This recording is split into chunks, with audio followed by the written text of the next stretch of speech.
Napesi bino mbote matondo mingi mbote na bino nazo sala moi réflexion mokie sur le meilleur candidat oyo bakoza la face ya l'élection présidentielle 2023 au mois de décembre oyo tout ça kolanda dans 3 mois d'ailleurs. Alors na lingina sala moi perspective moko ya moke, c'est-à-dire komona moi liboso ya moke na poussa liboso na nga pembeni na nga na meka kotalisa makanisi na nga eza conception d'idée hein. Je dis pas que je vous impose mes candidats. Nazana ba candidat. Nazana 4 candidats. Na ba séance ya l'élection présidentielle les Oya, nazana 4 candidats. Et qui sont Dr Mukwege, Moïse Katumbi, Martin Fayulu et Chilombo. Donc nazana 4 candidats. Bon, on a 4 candidats wana et sengeli nangana sala choix moko judicieux. Choix moko ko memela ngai regretter na 2024 na simba mutu ngai soki na yebaki parce que na ko voter na za na carte carte nanga ya électoral oyo na salisaki ya wana ambassade na biso nansi c'était quand ils allaient qui nansi na néoyo soit na janvier ou février hein, si je ne m'abuse pas mais na na carte électorale nanga na bomba kipo na kenoko voter bo sikoyo na longoli na nobino na za ko mitia sikoyo ngai moko soit nini o ngala ko sala moto nini o ngala ko pona mokolo ya maponami mokonzi nini oyo akokamba biso.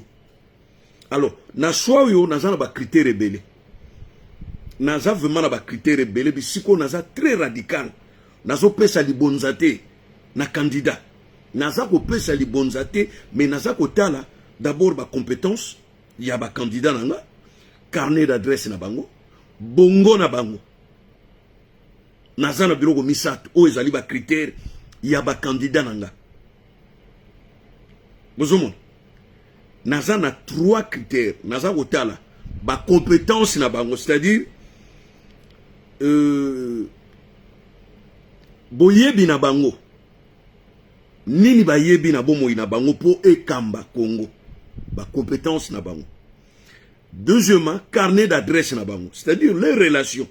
Et si kanini ba ko bete kuke kokoko bizibele fungwa meli biso ba congolais bisika on a vraiment naza boy très radical hein, na bango. Et nazali kotala bongo na bango to bandi nanu na Chilombo oyo azali président sortant oyo azali kokamba na mikolo na basanza misato oyo etikali na biso to bandi nanu na Chilombo na Félix Antoine Chilombo Tshisekedi. Compétence ezali acquise oyo moto ayekola kana bomo inaye po ayeba makambo ebele pambate ezali pasi yo moko po miyeba esengeli na ona parcours na yo ya vie ozala moto moko déjà awa oyebaki ndenge babetaka bale awa oyebi ndenge batongaka elamba awa oyebi ndenge bapesaka bato mbote awa oyebi ndenge baservaka moto masanga ba compétence wana yango esalaka moto azala na ba qualité ya bo moto. Côté compétence, Chilombo a travaillé dans une société, bon voilà, dans une société en Belgique, 2 sociétés différentes en Belgique, mais il n'a pas travaillé assez.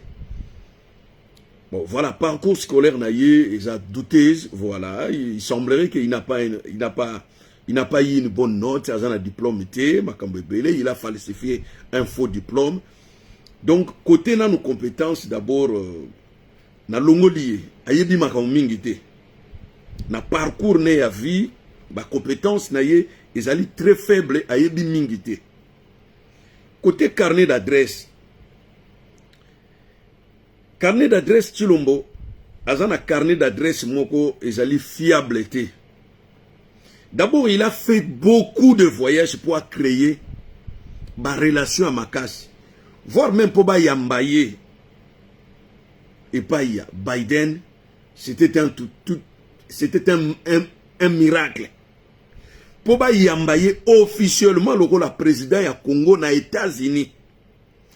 Vous savez, en 2019, lors des élections entre Trump, non, pendant le mandat de Trump, Chilombo ba memaye et pas ya ambassadeur ya États-Unis du Congo, M. Amer. Amer a même qui est pour appeler ça crédibilité. Parce que l'élection na y a 2018, 2019, il était moutazwa qui a bimaki président, a yiba qui l'élection à Batovia, des accords, oyolelo, a koma kouanga nango. Et ça la qui crédibilité na y. Et ça la qui contesté, pas seulement sur l'opinion nationale, mais aussi sur l'opinion internationale. Côté carnet d'adresse, il y a Chilombo, en relation mingité. Et vous allez me poser la question, bon, pour Annie Bayambaki na Xi Jinping, le président chinois. Mais il y a un accord économique. L'accord économique, moko ils ont un désavantage à Congolais, avantage à Chinois. Vu les accords autobengaka, Sino-Congo, signé par Kabila à l'époque, au Lelo, Chinois ont bénéficié plus de 112 milliards de dollars. Le Congo n'a bénéficié que 350 millions. 350 millions à Pam. Et le lopo bayo que la biso mawa, biso ba Congolais, na ba koro wana ya Sino Congo, oyo Kabila signa, oyo memela ki Kabila na 2006, n'oubliez pas. Le fameux projet, il y a 5 chantiers de la République. Il y a un bakor ya Sino Congo. Faut pas oublier. Alors, à l'époque, il y a bakor wana ya Sino Congo, les Chinois avaient proposé plus de 20 milliards de dollars. 20 milliards de dollars, mais pas en monnaie.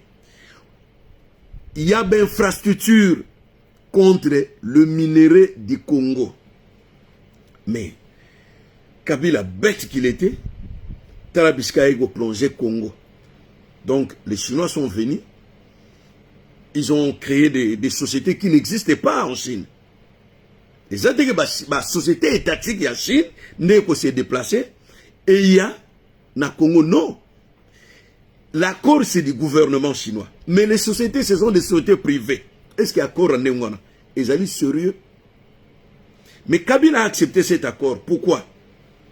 L'accord de Sino-Congo, où il y a un projet à 5 chantiers de la République, ils allaient qui a 2 étapes. Première étape, ils allaient qui infrastructure pour 10 milliards.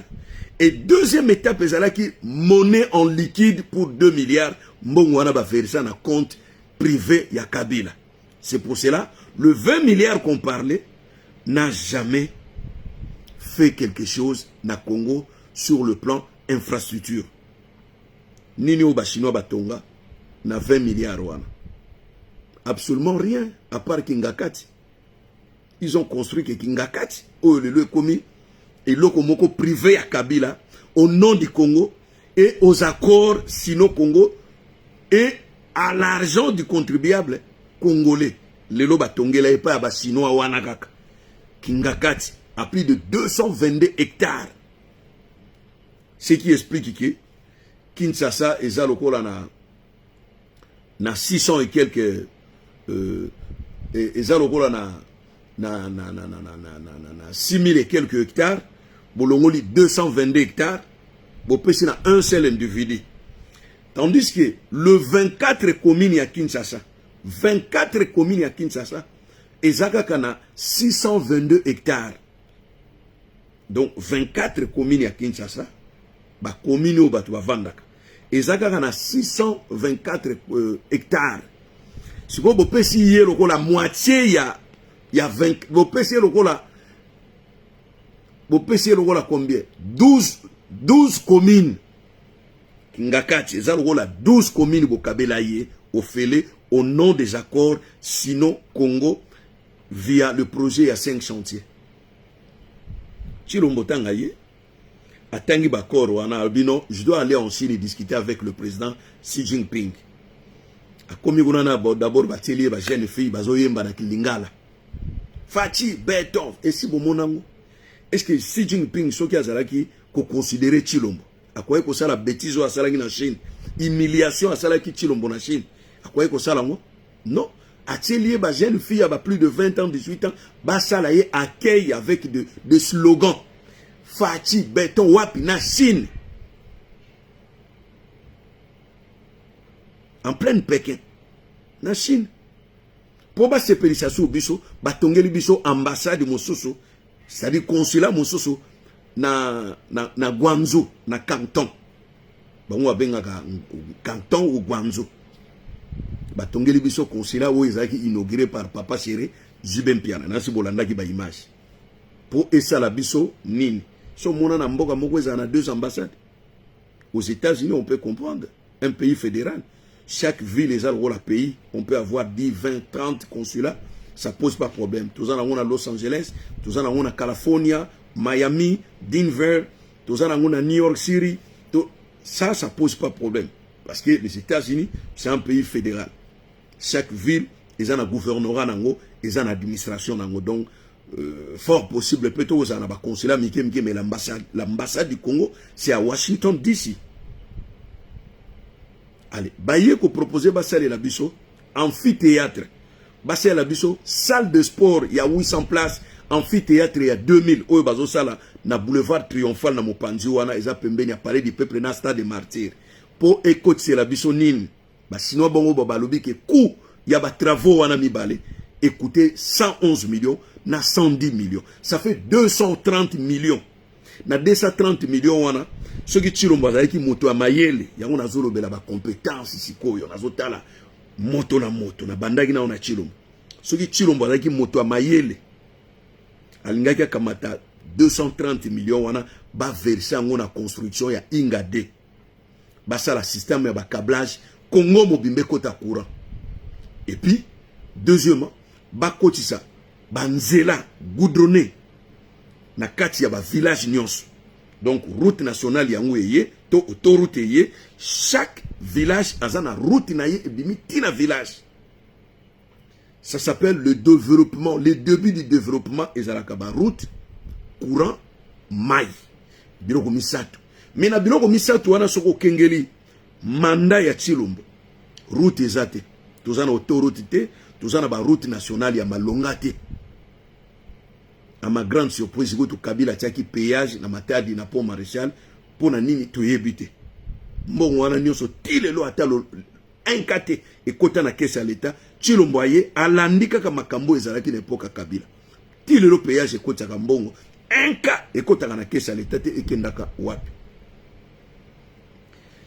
Du point de vue économie, stratégème, babiloko ebele ndenge nini Chilombo azo kamba mboka, vraiment c'est du chaos. C'est du vrai chaos de la part de Chilombo. C'est du manque à gagner pour le Congo. Savez-vous que vous avez 3 grandes sociétés exploitantes pétrole Nabiso na Mwanda. 3 grandes sociétés. Vous avez une société française.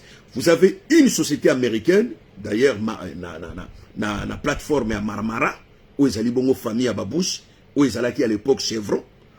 Et puis vous avez une société sud-africaine. Où ils exploitent pétrole Nabiso. Ni bourse moko ba créaté pour na congolais nyonso ayebaka combien et kota na caisse à l'état via l'exploitation il y a pétrole na biso. Savez-vous que pétrole wana à l'époque bato ya Mobutu ba nego kamba ba marché wana balobay que pétrole wana ezalaki lourd mingi ezalaki kilo mingi raffiné ango et ba neko coûter mbongo mingi.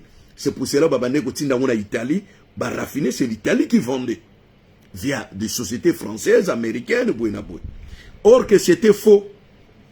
Le même pétrole les Mwanda, c'est le même pétrole qui est en Angola, c'est le même pétrole qui est en Namibie, c'est le même pétrole qui est au Congo Brazzaville, c'est le même pétrole qui est au Nigeria et en Libye. Pourquoi? Parce que vous avez un bassin de Guinée où ils ont accès, il y a l'océan Atlantique bourré du pétrole. Et bisonde tozana na corniche, c'est-à-dire nzungu ya suka ya pétrole, abondance qu'on quand même au Nigeria. Depuis 1954, ba Belge ba yiko découvrir pétrole wana na Senabiso, ils ont fait des rapports à l'époque que le pétrole du Congo via le Mwanda dépasse même le gisement du pétrole d'Arabie Saoudite et du Qatar. Si le loba salabiso gemoko comme si pétrole n'a biso zagamukie, donc ça sert à rien. Botika ba société en exploité. Mais on dépasse même le Congo-Brazzaville en termes de pétrole où ils allaient dans l'océan Atlantique. Est-ce que vous voyez bien côté? Et tu l'emboutangaye. À l'axi véracité, à l'axi biso kati ya mabomba mi ya pétrole na biso ya mwanda. Non. Et les kanakundulupin ndenge zalaki l'époque Mobutu, ndenge kozana l'époque Kabila, ndenge pe komi na époque ya Chilombo. Et le pétrole du Congo, ils ont même une recette plus ou moins, il y a 2 milliards de dollars chaque année au Mbongoana et Kotakate na caisse à l'État. 2 milliards, je vous dis, au Mbongoana, n'époque ya Chilombo, n'époque Kabila, on comprend, Mbongoana zo notonga Kigali. Yangwe tonga Kigali. Mais l'époque ya Chilombo, Mbongoana et Kendaka wapi, ba vexaka ngwe sikanini, nani azwaka Mbongoana. Vous avez Inga 1, où ils allaient censés et soutenir ma grande société étatique telle que Jekami, Miba, PPSA, l'Utiliki Nango, na Kinshasa, Congo central, P Zinga Zinga, Yabamboka ou Zingi Biso Centrafrique, Zambie, Congo Brazzaville. Vous savez que Centrafrique a un courant Inga. Congo Brazzaville a un courant Inga. Zambie a un courant Inga. Ata un cas, et quand on a caissé à l'état via Chilombo. Congo Brazzaville a versé chaque année 152 millions de dollars. 152 millions de dollars au Congo Brazzaville a versé kana Congo na biso mbongo wana esuka kane bale et comme raconte ngambo Kinshasa te. Batu basokango bayebanite. Voilà comment vous vous rendez de politiciens congolais, de millionnaires et de milliardaires sans le savoir. Alors tokengeli bongo ya Chilombo siko côté Mayele. Côté Mayele. D'ailleurs, Azali président ya Zoba na ba président nyonso africain. Quand il parle, quand il parle, les gens fouillent. Parce que bayebi ke loko moko gobimana bongo na ye ezati. Chilombo n'a jamais présenté un projet fiable pour le Congo. Oyo bato bakuko beta maboko. Le slogan béton béton ezali ke mabanga nde mutezalaka na mutu na ye. Ezalinde mabanga ezalaka na mutu na ye yango babenga kaye fachi béton. Il y a de pierres, de morceaux de pierre dans sa tête. Sa tête ne réfléchit jamais. Projet de société nini ya malonga oyo Chilombo avanda kanisi na mutu na ye moko a présenter les ba congolais. Eza wapi? Alobi ono basala aéroport. Et so mona avion et outil France to outil Belgique. Et qui tient à foule au Congo. Aéroport est prioritaire. Aéroport est prioritaire. Amphithéâtre est prioritaire. Aéroport ya munene na Kinshasa est prioritaire. Biloko Misato est prioritaire na Kinshasa. Biloko Misato. C'est construire des autoroutes. Tia courant. Congo Mobimba. Et puis tia maï. Congo Mobimba eau potable. So il est na Kananga. Kananga nyon se côté courant. Kananga eza na eau potable maya komera. Kananga eza na ba route, autoroute pene kota Kananga eke Mbujimai eke Kamina kabongo ti ebimi Lubumbashi. Je crois bien que ma solo ya kosomba ka ba katikati ya lopango na Kinshasa ekosila. Parce que tout le monde akolinga ke nokotonga na mboka na ye. Atonga ndako ya munena zana na concession ndenge zana États-Unis. C'est-à-dire le New Yorkais construit chez eux parce que ma beleza ya bango ezali moins cher n'époque bako somba bako tonga. Na Kananga mabele na wolo ba 1 hectare moko ya mabele bako ko tegela na $300. Bo siko yozo yebisanga ke na Kinshasa na bandali katikati ya lopango ya mabele ezana $50,000 na kosomba wapi? A supposons que la Kananga courant maye zalaki. Est-ce que naza obligé na kotonga ko na Kinshasa pour esala ngani? Soki autoroute kota na Kananga e uti Kinshasa koti Kananga na kotonga na Kananga ngonga nyonso na ngina ya Kinshasa. Je démarre ma voiture na koti na autoroute plus ou moins 5 heures du temps na Kinshasa. Voilà ba projet oyo ikonga gozana muto ya Chilombo mais tellement za mayele te. Yazo mema congolais na ba futilité. Azo kanisa ba congolais nyonso baza bazoba. Donc yena mutu na ye aibi ke Kabila salaki yango ba betelaka maboko ba embelaka esisa bidimbo. Mais c'est pas les Congolais nyonso ba betelaka Kabila maboko. Ba Congolais bazana ba vision d'aigle. ba oyo baza na perspective de pensée et d'idée, ba oyo ba monaka musika, ils sont là en train de rigoler. Et ils disent, bon non, avec Chilombo c'est des rigolades, c'est du passe-temps. C'est du passe-temps et c'est du gâchis avec Chilombo. Donc 5 ans autour na Chilombo, oyo ngadia da bande koloba, ya boule. Ya boule. Ya boule. Ya pamba. Donc tous les gens qui ont 45 ans, tous les 50 ans, tu bénéficié de l'autre côté. Néanmoins, on a bénéficié de beaucoup de choses. Mais bateau bazan à Congo. Et surtout bateau bazan à Chikap.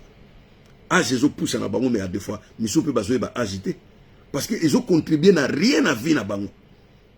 Rien à vie à Bango. Bateau bazan à l'intérieur à Congo, n'en bénéficie rien na quinquennat Oya Chilombo. Absolument rien sur tout le plan. Bato ba 30 ans, ba 35 ans, ya ofele. Ba bénéficier loko mogote na mandat ya Chilombo. Et vous voulez encore lui donner un second mandat, mais il faut être diable pour dire ça. Il faut être sorcier pour kamata vote na yo opesa na Chilombo. Il faut za la ndoki. Ma seke na mukile za na sima na yo. To il faut za la zoba. Pour bénéficier na nini. Pour bénéficier na nini na Chilombo. Pour bénéficier te. Nde au bénéficier na nini. Alors, il essaye quand même ya ko rectifier ba projet monsieur ezalaki na ba corps ya sino Congo sur le plan infrastructure. Abi il faut aéroport moko ezala na ba satellite tant ba congolais ba ko mona ngo. Et il y a toujours la mafia na kati wana, le kuta moyibi. Le tozonga na faire Mama Yemo, hôpital général ex Mama Yemo.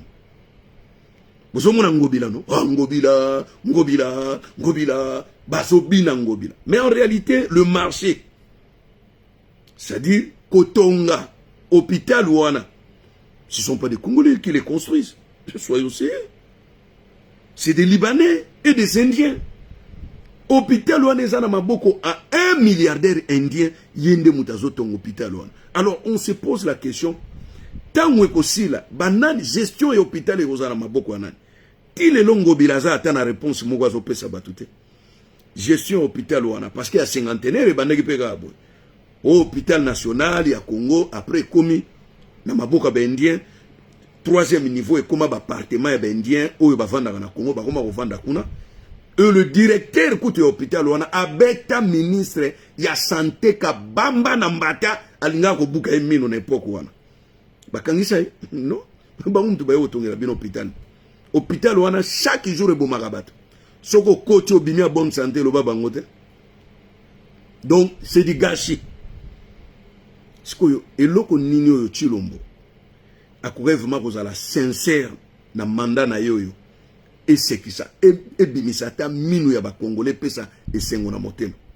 Ils y seront le cas, il y a 9e édition, il y a G à francophonie.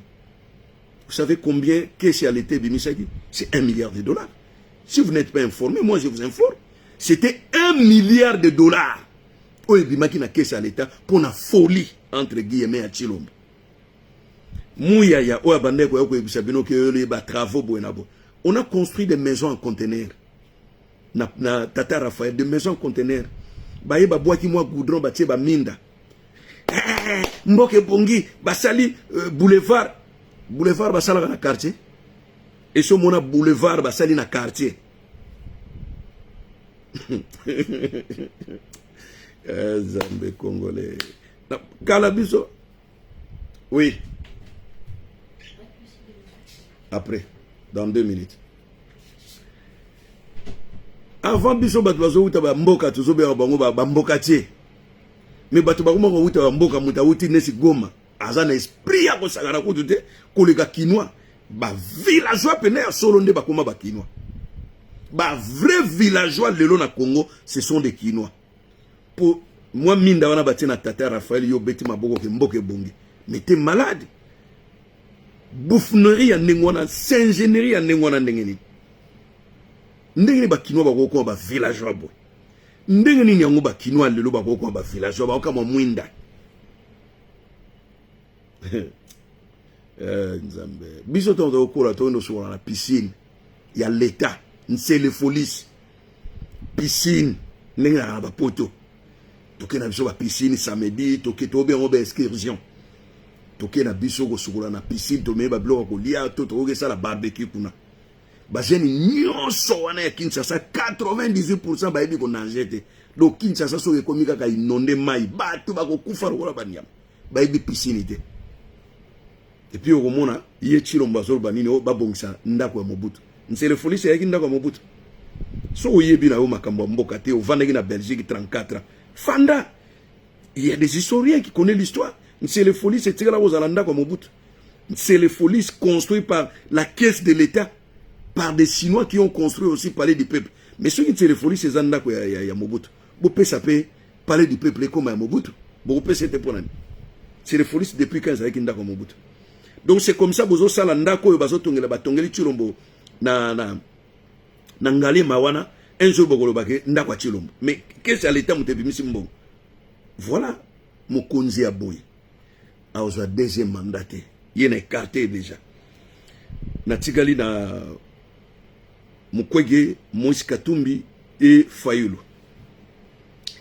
Naina na Mukwege.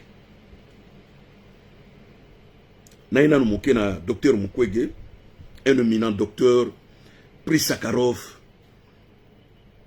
prix Nobel de la paix en médecine, un homme brillant, un homme qui a l'écoute de son peuple. Côté compétence, azana compétence ya kosaganate. Na lobi côté compétence, azana maman na compétence, tala cursus ya compétence. Pour na kati ya compétence, il est boti na ba fleur, et boti fololo ya liboso Sakharov. Et que Bota Folo a mis balé prix Nobel. Ou depuis que le Congo est Congo, aucun Congolais a reçu les deux prix là. Au moins, il y a un combo na aidé. Docteur Mukwege, né d'un papa prêtre de l'église protestante, d'une maman mère au foyer, il a fait ses études au Congo, et puis il est parti dans des pays frontaliers du Congo. Et il a continué en paix jusqu'en France et les États-Unis pour avoir plusieurs docteurs et chirurgiens. Docteur Mukwege, avec sa fondation Panzi, c'est un médecin d'abord qui a eu les soucis du Congo et de la femme congolaise. Ah, Bisigana 9 sur 10, hein? On dit que docteur Mukwege, c'est le réparateur de femmes violées. Donc, réparateur. Donc, à réparer Congo. Ah, ça c'est intéressant. Hein? Est-ce que docteur Mukwege, carnet d'adresse naye Zamalonga, Tofungulanan. Docteur Mukwege d'abord, à chaque fois sa fondation, Panzi reçoit plus de 200 millions de dollars de la part de l'Union européenne, c'est-à-dire plusieurs pays de l'Union européenne soutiennent sa fondation. Et il y a plus ou moins chaque année une dizaine de médecins, de chirurgiens français, belges, allemands qui viennent faire le stage dans son hôpital. Donc ils ne travaillent pas tout seuls. Donc, carnet d'adresse, il y a une relation avec l'Union européenne et les États-Unis ne va soutenir la fondation à 80%. Ça, c'est intéressant. Est-ce que Dr Mukwege peut être un bon président? Moi, je dirais oui. Je dirais oui. Je dirais oui. D'abord, c'est un vieux. C'est un vieux monsieur qui n'a pas de sentiments comme Chilombo, qui n'a pas de plaisir comme Chilombo, qui manque de rien comme c'était avant Chilombo, qui n'avait rien. Sosira Weston a dit Bosso Ekosomba, tant comme président. Mais regarde l'élégance, il y a Dr Mukwege, quand il sort, quand il voyage, il est toujours élégant. Belle veste, cravate, chaussures de ville, parfum kitoko, azana tina koyiba mbongo ya kesa l'état pour s'habiller comme Chilombo, comme Kotondisa, Kajibi na ye, Kazien na ye, naba Hermès, ba chaussures de ville pour azalaka nangote. Voilà la différence entre Chilombo na Dr Mukwege. Donc, qu'est-ce à l'État? Et quand on a un misolo, ce qui docteur Mukwege a joué un bende à Mboka. Sur le plan diplomatie, est-ce que docteur Mukwege a joué qu'aux Alamala, on a 9 pays frontaliers, il est le seul monsieur du Congo, oh ya funguna kamunokonaye, oh effort que il faut qu'il y ait la justice établie pour un massacre qui sont faits aux Congolais par des Rwandais. Il faut que bateau union so bazali ba Congolais bazali impliqué dans ba massacre à Congo, bazala poursuivi par un tribunal international au Congo. Donc ça c'est intéressant. Hein? Un pays sans justice ne peut pas se développer. Un pays sans justice ne peut pas se développer. Donc côté Mukwege, côté wana Longonia. Côté Sikoyo Bongo. Est-ce que Mukwege c'est un homme intelligent? Est-ce qu'il a des diplômes? Puisque on a sa réponse de binomo on a commentaire pour kuna par dodo kolona ko simbate bozo kana docteur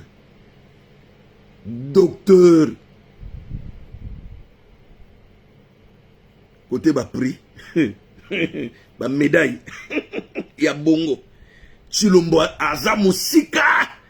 Donc Chilombo akobima pas même moi na classe na ya akobima bourrique numéro 1.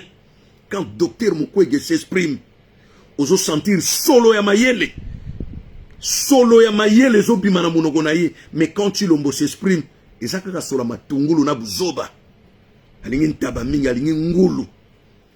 Chivas komela masanga tangu nyoso mabina tangu nyoso feti moko alingi ko kutukomba feti tene ngwa moko nzekini sasa. Feti nyoso ifoya.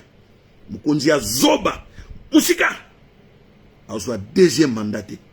Ata yibi na nko désordre ko bima wana ko kima akozwa ngote tozali awa na tiana bino déjà musapi na tiana musapi soki Chilombo azwi deuxième mandat bokata parce que bino bozo rêver que auto tinda ba soda ba la formation bango muto bako battre la Congo après le résultat ya élection soki ba publier deuxième mandat bango bako vanda pena na ba char wana moni auto somba bako vanda na ba commune nyonso muta osala désordre la de ndeko boyebi peuple te.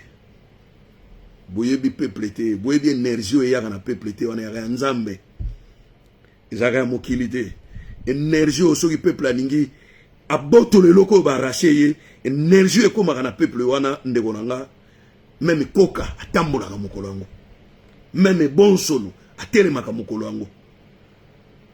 Armée wana ko kanga minduki bombi batie boy. On est derrière la population. Chilombo zo kata mai azokima. Histoire ba ko nager na mai. Izalaki nde bango muto bako nager na mai kala mingi te. Chilombo c'est un traître. C'est un traître. Il a trahi le Congo à la manière de Kabila. Il a trahi le Congo à la manière de Kabila. Mais lorsqu'on observe même de loin, même en coulisses, docteur Mukwege, vous sentez l'odeur d'un nationaliste. Vous sentez Makambo Alobaka. C'est pour l'intérêt du Congo. Si le docteur Mukwege était le président du Congo, à deux fois plus fort sur un EAC, il n'y a pas de Congo. À deux fois la Monique, oh Chilombo tika pour na ba propre intérêt na ye. Il n'y a pas de en 2023 telelo. Sony a moni ba bomi batuna goma.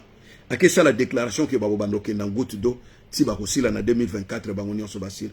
Honte à lui. Honte à lui, honte à Chilombo. Aza mokonzi ya zoba aza ne lokote na bongo na ye. Le Congo ne mérite pas ce monsieur. C'est du gâchis. C'est du gâchis, je vous dis les gars. C'est du gâchis. Donc, si vous avez 5 ans, vous avez 5 ans, vous avez on a il y a boulé. Il y a boulé. Dans 5 ans, vous avez réalisé ma cambouille. En 5 ans, on peut développer le Congo. Na vitesse à la lumière. 5 ans, on peut développer le Congo. Na 5 ans, on a déjà 3000 km. Il y a autoroute. 3000 km à autoroute. Donc, on a un système ferroviaire TGV, on a Tanger Med, Casablanca, na Maroc. On a un Congo, na Maroc. Tout ça, tout me compare. Angolais comme Angolais, l'ogoni par rapport à Bisso. Angolais, ça n'a quitté la Bisso. Il y a du pétrole en Angola, il y a du pétrole au Congo, plus même en Angola. Parce que Angolais, ça a 80% de raffinerie nationale, gérée par des Français, mais c'est national. Et nous, qu'est-ce qu'on a? Mbongo pétrole, Chilombo, il va nous expliquer. Pour la ligne, il y a un pouvoir. TVA, ba taxe frontalière, na ba taxe ya douane. Pour la nina boya ko sala ba réforme. Ayebi ke li boulot ali boso ba ko lelaka yangwana. Yo ndo somba voiture na poto 5 000 euros. Au tiango na mai na Masuwa et na Belgique na Anvers et ye Kinshasa fouti 1 600 euros. Et ça lui déjà 6 600. Au combien na Kinshasa ba yebiso ke 5 500 $. Pour l'ongona na elongona port et kota na mokili. Pour kota na mokili, l'État a bâti nini likolo ya mutuka na yo. Pour bâtir yango 5 500 $. 5 000, à supposons que chaque mois il y a 10 000 véhicules qui entrent dans le port ya Boma. Mbongwane ki nagab. So ok na Maroc. So ki ok na Maroc, ok na Tunisie, ok na Algérie. Na Maroc so oye na mutuka no uti na Espagne, okota na Maroc. Douane ya 300 euros. Ça veut dire 3 000 dirhams. Na mbongo na bango kuna. Na Algérie, ça dit 30 000 dinars. C'est-à-dire na monnaie na bango kuna. Ça fait 300 euros. Na Bénin, c'est 250 euros. Na Bénin, douane. Et Bénin, ils ont la mégalopone moko, il y a port, il y a monene oyo. Et koti sakami tuka nyonso ya mokili. Parce que le Nigeria, le Ghana, bakena ko s'approvisionner kuna. Donc, mutauti les gosses aye. Mutu kezana kati ya Masuwa. Ba funguli porte batu bazo kota na Masuwa, bazo tala mituka.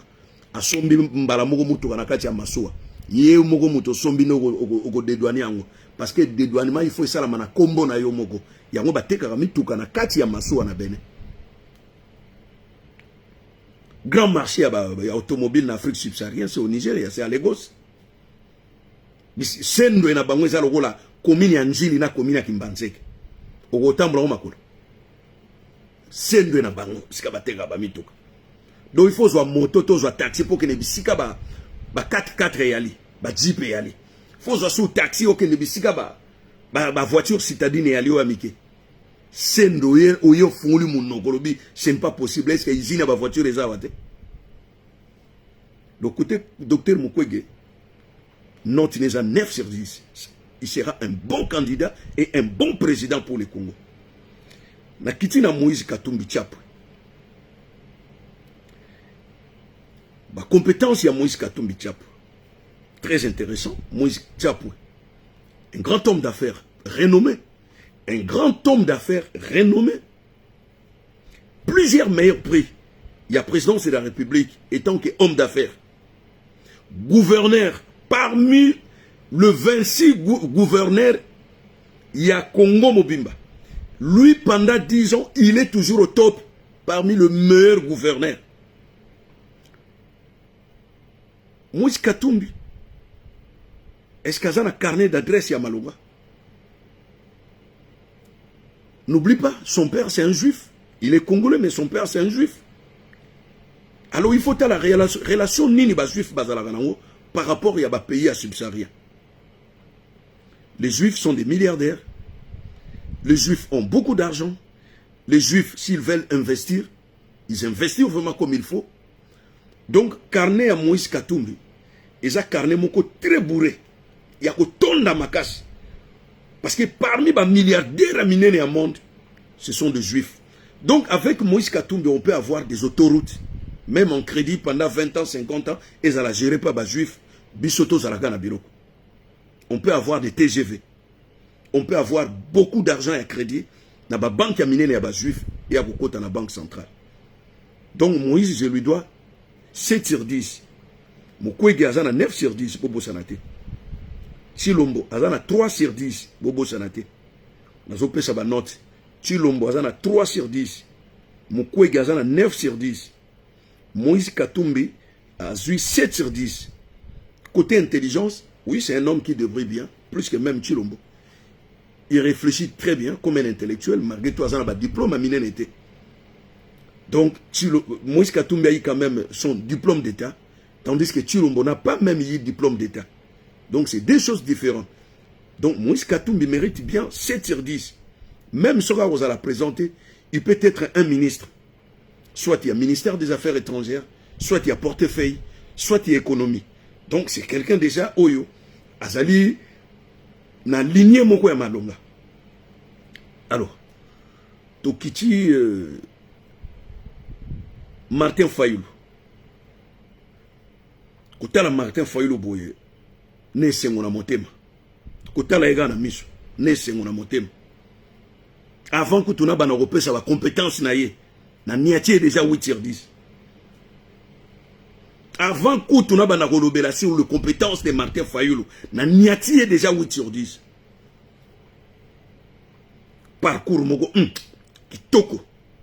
Pour la toute première fois, un Congolais à la PDG d'une grande société américaine pétrolière et Afrique. Pour la première fois, ça n'a jamais existé dans l'histoire du Congo. Côté on est à follow le nez dans la Fayulu. Ah bah follow excellent. Fayulu. Compétence. Parcours Mogo. Curriculum vital naie. Ya kutonda de feuilles.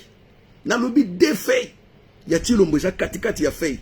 Ezakaka Chilombo habite à Bruxelles 1 avenue numéro de téléphone papa compétence point. Parcours scolaire 6 points d'interrogation. Habite 6 points d'interrogation et 4 points d'exclamation. Après, petit Lombo, président de la République. Et c'est là. Donc, Curriculum Vital, il y a Chilombo. Et ça, à moitié vide. Ah. Tout ce qui est dans Martin Fayulu. Bac plus 5, dans la meilleure école française, la meilleure université française, aux États-Unis. A travaillé dans Congo, à Yéna Congo, avec sa femme. Ils ont créé plateforme. Il y a hôtelier, il y a mon aîné. Oyo babengi Faden House. Oyo go Chilombo. Jeunesse na mo bimbati na ajo Martin Fayulu akomaki nango, il n'a même pas réalisé et logo moko ya moke atanda ko ya kikuku atikala ko tongate na vina Chilombo. Ta baninga tango tozo beta ba curriculum vital baninga, ba diplôme ya ba Martin Fayulu ya ba mokwege, ne lengi ya ko sakola. Ne lengi ya ko sanzola bango, ya ko bila bango. Voilà des gens. Le Congo ne manque pas de gens pour gouverner. Le Congo manque des institutions fortes. Mais si Chilombo Boye, tout ça n'a pas d'institution, on n'a rien. La justice ne fonctionne pas. Un pays ne peut pas se développer sans la justice, les gars. Oh mon Dieu. Boye na Chilombo, c'est du gâchis. C'est du gâchis. 5 ans, il y a boulé. 5 ans, il y a ofele, pena, il y a ofele, et 5 ans, il y a makolo. Tout déjà connu comme on a 18 ans. Il y a dictature, il y a torture, il y a massacre, il y a corruption, il y a infiltration avec Kanambe. Tout quand c'est 18 ans, il y a mon pépé. Avec l'aide de l'église catholique, il y a Kamba Kibiso, en 2016-2017, pour dire non, na 3e penalty, il y a Joseph Kabila. Et qui n'a mai boina Chilombo vraiment bandeko. Baroxi Mukendi, Batunyon so Batangisegi Makilawana. Vous vous ne souvenez plus de ces gens-là, de ces martyrs-là. Et vous donnez le pouvoir à ces messieurs-là qui traînaient dans le riz de Bruxelles. Qui traînaient dans le riz de Bruxelles où sa femme le nourrit. Un gigolo wana. Yende boyo ko pesa mokonzi. Mais tant que pesa mokonzi lo woni ali boso sali. Aina Paris na Champs-Élysées Hermès. Akena Jean-Marie Weston. Placard na union se tondi mikoto na mikoto musuku ta ebi bisika cha yangote pour les kebele ba belle montre ba piqué ba Rolex, et c'est ça la vie qu'il a rêvé sans effort. Et ça pénalité zanga gardien au beau ça y est. Mais il fera quoi? Alors il va bien na caisse à l'état. Chilombo ne dirige pas le Congo. Vous n'êtes pas au courant? Il commande le Congo à sa pensée. Commander et diriger, c'est deux choses différentes. Il commande, il n'y a aucun ministère du gouvernement sans Malukonde, ezali autonome et ça la kamakambo na yango moko pe ko présenter na conseil des ministres. Exacté. Tout se passe, c'est lui Chilombo, n'azopesa na ba ministère, y compris le ministre des Affaires étrangères, il travaille pas seul, mais c'est le commandement qui vient de Chilombo. J'ai suivi le ministre Ewana avec Christian Lusakweno sur la problématique passeport. Mais aux hommes, on a une compétence, et où est le ministre était? Ça vient du président. Boza na hôtel de monnaie où il fabrique la monnaie. Et ça, la gana passeport. Et ça, la gana diplôme d'état. Hôtel de monnaie de Kinshasa fabrique tout sauf rien. Ils ont imprimerie. Pourquoi c'est la gani? Après, il faut bien que vous libanda aya na machine na ya mukie asa la gabino ba passeport. Oh non, yaza na filière moko ya société belge boyena boye. Après muto a memeli bino ye, c'est un Qatarien aya na commission. Mais on est où là les gars? On est où là les gars? Alors vous pouvez s'appeler franc congolais basa la ngoli banda na Belgique to na Qatar. Et là on est c'est la bien. Pour boye que za mambongo ba opesate. Chilombo, c'est un échec pour le Congo. C'est un échec. Un véritable échec pour le Congo. C'est du gâchis. Au moins, vous avez nous comprendre mais si vous avez tu ne comprends rien. Parce que ton cerveau, eux, est géré par un sentiment, par des émotions, pas par des réflexions. Et voilà la différence. Il y a un moment où bâton dans la bande Nzambe. Et le pasteur vous dit que Makamonazo et Bisabino Bobomba la motema. Et vous les croyez. Motema bomba ralikambote. C'est le cerveau. Motema bomba ralikambote. Vous savez l'utilité du cœur. À quoi sert le cœur? On a plus nos devoirs à domicile. On a 5e année primaire. 5e année primaire. Til on a eu fonctionnalité ou fonctionnement, il y a cœur. On avait un livre qu'on appelle l'anatomie humaine. Totanga ba cœur. Totanga cœur. Totanga ba partie nyonso ya nzoto ya moto. Tant to yibi bana mike 9 ans 11 ans. Malheur à vous lelo ba jeune mingi batangité. Même 5e année primaire au batangi na bango ngote. Malheur à vous. Malheur à vous, vous n'êtes pas intelligent non plus documenté. Bon, dans la vie, tout ça s'apprend, mais bon, pour Nabino, comme il est déjà trop tard, vous en avez un problème à foufou. Donc, on a mis une journée, tu vois, il est 18h, j'ai une union sur mes deux commis au bêta, on a reçu le foufou, puis coupe à ma sango, il faut n'aller à moins l'eau. Mais, na minute, tu mususu, bazo pensez que na mamba boliate. Bazo kansa nini ba osa lobby. Congo et comme la biso nini lobby. Alors, on a vu à mon dossier, il monte à mon kanisaka foufou. Il y a un go bêta là. Bokonza moko maboko ata bomi bato na goma yo ko betele maboko ata salaki nyonso que force essayer et na Congo sans consentement ya peuple à travers ba représentant na kati ya chambre basse na Sénat. Là ça pose pas problème. Azalaka ka béton yango to go comprendre que oui Fati c'est un béton tout na yo na zana libanga na kati zana cerveau.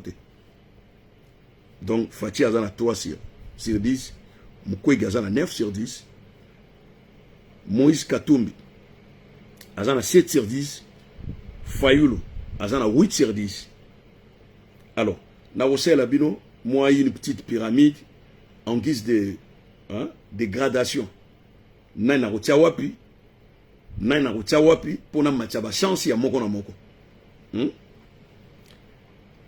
Fayulu Bautuna ndenge nini Fayulu avec compétence et belé ba diplôme belé au PCA 8 ndenge nini oliaza na 9 ndenge mona Mukwege. Mais non carnet d'adresse ya Fayulu na carnet d'adresse ya Mukwege za ndenge mokote.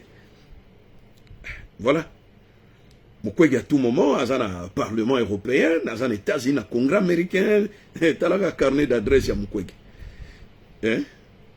Donc Mukwege lelo soki alobi même na Qatar akendo kozwa 10 milliards ya crédit to defa to tongo to route ba ko pesa mbangu carnet d'adresse za ya kotonda il a azana relationnel moko ya makasi ya mona tie Mukwege 9 sur 10 Fayulu na tie 8 sur 10 Moïse Katumbi 7 sur 10 Chilombo 3 sur 10 siko muto azamu na 3 sur 10 yo na bongo na yo ezana na mabanga lokola ye béton bozolo ba bo pesa kaka deuxième mandat mando ezaki na pasi mingi okufa ata bisiko zali yo kasi Kongo eza ya koko na yo Kongo eza ya tata na yo to Kongo eza ya ba Congolais nyonso. Alors na osala bino mwa pyramide moko ou bien diagramme ombrothermique via bah pourcentage on a tiré na moko. Donc sous forme ya fromage hein. Dans la mbeli na ngana ngina katela mutu na mutu monso na ye. Donc Mukwege Zwa Fayulu Zwa Moïse Katumbi Zwa Chilombo Zwa. C'est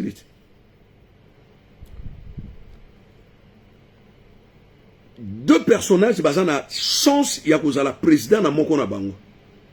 Mukwege, Moïse Katumbi. Ma conception d'idée, hein, ils ont été imposé bino ezala nengwana. Parce que na l'axi bino, moko na moko et loko nini akoki ko apporter na Congo à travers ba compétences na ye, carnet d'adresse na ye pe bongo na ye. Fayulu n'a ko prétendre ye mingi à la premier ministre. Soit premier ministre ya Moïse Katumbi, soit premier ministre ya Mukwege. Mais Fayulu azali teti azali wala an. Webi mpundo Yesu amatelaki na Bible. Na Bible ga mataki yango to mona kite to mona te mena lobi na Bible. Mpunda na benga an. Soko matili kolo na ye obeti sabo pa ilingo lo batambola. Soki alobi a tambola te ato pesi saki a loso ale atondi a tambola te. C'est l'animal le plus têtu au monde, c'est l'âne. Ndenge mogo na Fayulu. Fayulu est têtu. Et têtu na ye comment on memaye na moi dictature ya ye barate. Et les Congolais n'aiment pas ça. Tout déjà na ba dictature à makasi ya ba Mobutu ya ba Kabila boy na boy ya ba Chilombo yo. Ale yo Fayulu era so ba Fayulu ba makambe bela lo ba boy. Peuple a tourné a baluki peut contredire a imposer oyo elingi motema na ye. Ça et olekate na Fayulu. Donc Fayulu n'a pas sa chance mingité. Pour vous dire la vérité, Fayulu n'a pas sa chance mingité. Il ne sera pas un bon président. Donc on risque de coach à dictature mongo parce qu'elles ont vivre Makambu Chilombo Sala a vécu Makambu Kabila Sali. Donc to boy lobby comme au Fayulu boy, au moins sinaye boy, au boy na non. Fayulu côté wana n'a pas vraiment sa chance mingité à la présidente en 2024. On a sa conception nanga. Mais Mouto yon a pesi chance mingi. Akamba biso na 2024 s'appelle le docteur Denis Mukwege. Moïse Katumbi a la ministre de l'économie. Mais Fayulu ose à la première ministre. Mais le président 2024 sera, d'après ma conception, et d'après vote on a voté ça pour on a voté. Et si on a voté avant voter bande. Donc candidat n'a poni on a voté. Na décembre walokola na carte na électeur candidat nga na poni kombo na ye Denis Mukwege. Après toi kotala ba makamba ba Fayulu ba Moïse Katumbi ngai na kokota na jeune binoté ya kokomisa Moïse étranger. Non, je peux pas entrer dedans. Eza blo mo ezangatina Barack Obama président aux États-Unis boina boy. Au moins Moïse na payé présidence. Mais il peut être premier ministre, il peut être ministre de l'économie, ça pose pas de problème. Yango moni siko Chilombo, asengi na mbozo, abenda ntingi. Siko boyeba siko musala ya Chani elinge banda. Bakene na remandement, ba voter loi ya Chani. Après ba kose la Moïse Katumbi makambo belé, ba kose la Mukwege kazali Burundi. Aza Tanzanien pour créer écartement, il y a plusieurs candidats parce qu'il y a que face il y a Fayulu ako yiba yendenga yibaki pe ba ko limbisa ye na Fayulu ndenge Fayulu a limbisa ki en États-Unis que azande konanga c'est mon frère, je lui pardonne. Et Fayulu, c'est pas toi qui as voté, c'est nous peuple qui ont voté. C'est pas toi. Yo ko limbisa mutu ndenge ni peuple na limbisite. Est-ce que vote auto pesa qui no Fayulu? Et ça, la famille na yo mute bimisa et voter qui yo, tout c'est le peuple congolais pour que nous limbisa ye et bandi bonio que nous limbisa Chilombo. Erreur grave. Oyo go pesa Fayulu susu. Mpifo na mboka wana te. Vive docteur Mukwege. Vive la République démocratique du Congo. Yabino Ndeko. Google, toujours en connexion.